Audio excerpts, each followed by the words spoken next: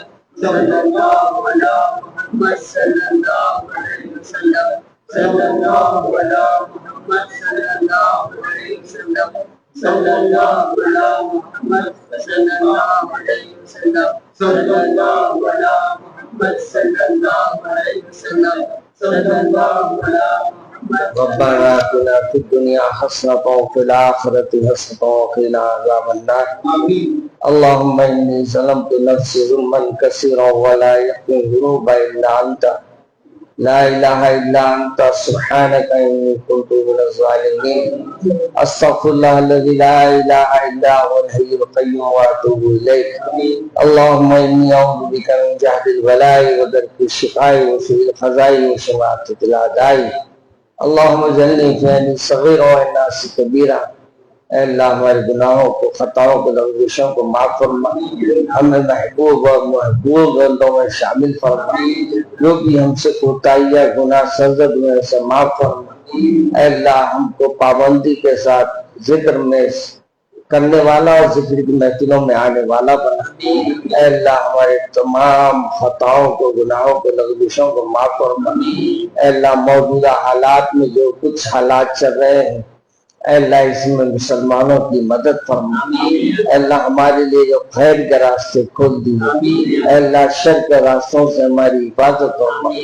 اے اللہ حرمین شریفین کی حفاظت فرما. بیت المقدس کی حفاظت فرما. حرمین کی حفاظت فرما. بیت المقدس کی حفاظت فرما. اے اللہ ہر شرور سے ہر فتن سے ہماری حفاظت فرما. اے اللہ ہر شرور سے ہر فتن سے ہماری حفاظت فرما. اے اللہ ہمیں محبوب ترین بندوں میں شامل فرما. سبحان ربک رب العزت عما یصفون والسلام علی المرسلین والحمد للہ.